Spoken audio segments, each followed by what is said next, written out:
welcome to Smaulgld's monthly update on the People's Bank of China's gold reserves for the month of November 2016. The People's Bank of China halted its gold acquisition program in November. This is a perfect time for us to go through the difference between China and the People's Bank of China. It's a very important distinction, but people use the two terms interchangeably when talking about, quote, China's gold. China is a country with over 1 billion people and massive amounts of resources and assets and gold. All of those resources and assets and gold are not on the People's Bank of China's balance sheet. The People's Bank of China is simply the central bank of the country of China. When we talk about the gold of Germany, the United States, Switzerland, people generally mean the gold that's held at the central banks of those respective countries. That doesn't mean and doesn't include all the gold that's held by private entities and corporations in those countries. So when people talk about the People's Bank of China, that means the amount of gold that is on the central bank of China's balance sheet. And a lot of people have said that those numbers are wrong, they're lying, they're not transparent. Now, it's true, central banks cannot be transparent. And people have questions about whether the United States Central Bank or the United States Treasury has the amount of gold that they say. You can question whatever central bank or any entity, unless you have actually seen the audit. Anyone can claim that we don't believe the numbers that they're putting out. However, what the People's Bank of China says, assuming that you could audit what they have, there's no reason not to believe the People's Bank of China's numbers because they've never represented, and there's no reason why they would, that they have all the gold that's in the country. It would be foolish for the entire country's gold to be on the balance sheet of the People's Bank of China. Now, if they wanted to, one of the advantages of being a state-run, state-owned entity, communist country is they could conceivably call in all the gold in the country and roll it all up into the central bank, the People's Bank of China, if they so wished. But then again, so can any country who has such powers. But the point being is that the People's Bank of China announced today that their gold position did not increase in November. That doesn't mean that China, the country, halted its gold trade, didn't import gold into Hong Kong, didn't import gold into Shanghai, didn't mine gold during the month of November, month of October, and so on. Of course they did. It just doesn't end up on the People's Bank of China's balance sheet. Now, why? Well, one issue that Goldbugs have is they focus only on gold. Remember, China is a large country. It does things other than buy gold. It conducts foreign trade into trillions. And one of the issues China's been having is its overall foreign reserves have been falling. They've been selling assets, including U.S. Treasury securities. And their overall foreign reserves fell by $68 billion in November. I think they fell by $48 billion in October. So the fact that they had any gold at all to their central bank shows how they want to add gold. They want to increase gold as a percentage of foreign assets, of foreign reserves. But we're in the process of defending the yuan and selling down foreign reserves. Sometimes they just can't add gold. So it's very important to make the distinction between what China, the country, is doing and what the central bank is doing, because what the central bank is doing is acting as it's the outward face for foreign trade, and it's the place where the foreign assets, foreign reserve assets are, including U.S. Treasuries and gold.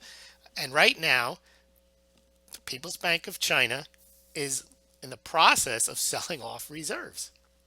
As you can see, the reserves fell by 68 billion in November. They didn't add any gold, and the reserves now are the lowest since 2011. Now, China had already been slowing its gold acquisition for the past few months.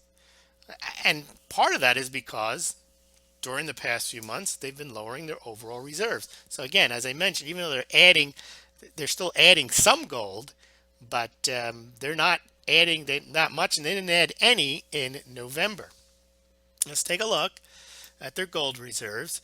You can see when they made that announcement last summer, well, not the one prior, but the one in 2015, they immediately popped up to 1,658 tons of gold, and that's when the alternative gold media went bonkers, started saying they're lying, they're hiding, and I immediately put out a blog post called "The Case of China's Missing Gold," and Zero Hedge published it in total after writing about 10 paragraphs of their own at the top of it. And I explained that what's on the People's Bank of China balance sheet is not China's gold, that there would be gold held in private citizens' hands, in other state-owned banks, in Chinese sovereign wealth funds, in all types of entities that just are not the People's Bank of China. So, and to drive that point home, let's take a look now at a chart by Nick Lear at Gold Charts Are Us. So in October, just through Hong Kong, the Chinese imported 661 tons of gold in October. So far this year, 669 tons of gold have been imported. Well, the People's Bank of China has only added 80 tons of gold so far this year. So that doesn't mean they're lying. It means that they import 670 tons so far this year through Hong Kong, which doesn't include, which they don't disclose, gold that's imported through Shanghai. Where does that gold go if it doesn't go to the People's Bank of China? Well, a lot of it goes to satisfy trading on the Shanghai Gold Exchange. It can go in many places, many banks, many corporations, many wealth funds. It doesn't have to go to the People's Bank of China's balance sheet. Now, it is true that this year, the volumes on the Shanghai Gold Exchange and the imports that they're reporting are lower than they were last year. And part of that reason is that the price of gold has been higher this year. And when the price is higher, there's less gold demand. And I'm not talking about People's Bank of China gold demand, but just physical gold demand for investors. India, we saw the same thing this year, not only because they had tariffs and the entire war on gold, but because the price was higher. We'll talk about India tomorrow when we go through their gold imports, their war on cash, their war on gold. For now, we're focusing on China. So if you look at the Chinese gold mining production, well, if they imported 61 tons of gold in October and only 4 of it made it to the People's Bank of China's balance sheet, they probably imported about the same or maybe more in November. I don't have the number yet, but they added no gold, the People's Bank of China, to its balance sheet. Well, if you look at the gold mining production numbers, China mines about 30 or 40 tons of gold every month. They don't export any of it. They certainly don't add 30 or 40 tons of gold to the People's Bank of China's balance sheet now, do they? Nope. I don't think they've ever added 30 or 40 tons. No, they haven't. If you look at the charts, they've never added 30 or 40 tons of gold in any given month to their balance sheet. So clearly, it doesn't take a genius to figure out that the amount of gold that pours into China through Hong Kong disclosed, that pours into Shanghai undisclosed, that comes out of their mines that they have the world's leading gold mining production, that gold doesn't end up at the People's Bank of China. I can't overemphasize that point, but it is a point that a lot of people think that somehow China is underreporting. No, the People's Bank of China is reporting what it says it has. Doesn't mean China is underreporting. People's Bank of China is not China. It's the Central Bank of China. Now let's look at, before we close down this conversation, the Chinese holdings of U.S. Treasuries. Now over the last year, or since September, 12 months, Chinese holdings of U.S. Treasury are falling $100 billion. So they are definitely selling off the U.S. Treasuries. And during the last 10 months, they've added 80 tons of gold. So yes, gold is important to China. Gold is important to the People's Bank of China's balance sheet. However, in their overall management of their finances, it's not driven by gold. Many people, once they become gold bugs, they look at the world through the prism of gold, as if China, whatever that means, or the People's Bank of China and the people there, that they wake up in the morning and they think, where's the gold? Where's the gold? Got to get more gold. And that's all they do. That their whole day is based on trying to source gold, get gold, add gold to reserves. No, they are running a country that has massive trade deals throughout the world, currency swaps. They're buying assets all over the world. They're importing oil. They're exporting goods. Gold is just a piece of China's economic strategies and plans. It's not their primary goal to build their gold reserves. That's just one of the things that they do. And I think that's a mistake that many people have when they look at China. They just assume that China wakes, and everyone in China wakes up thinking, I've got to go to the gold store today and buy gold. Sure, there's a greater gold culture in China than there is in the United States, but it is not an all-consuming passion the same way it is perhaps for gold bugs in the United States. And I think that's about it for today. You can see where China is. And now if China wanted to, they're fifth highest nation in terms of holding gold. They could add more gold to their gold reserves if they wish to.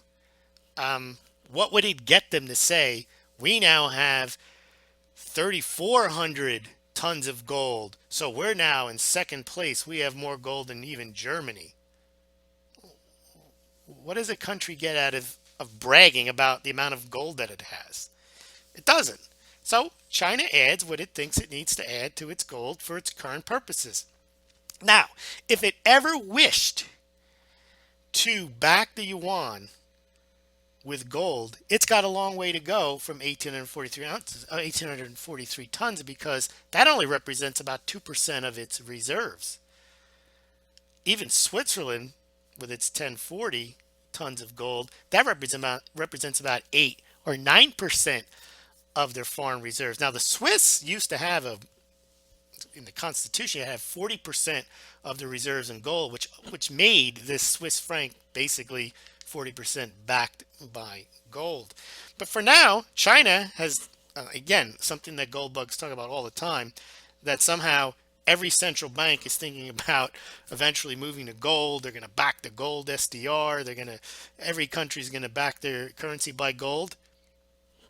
That's not really what's happening right now. That's what people want to happen, maybe. But that is not what countries are doing.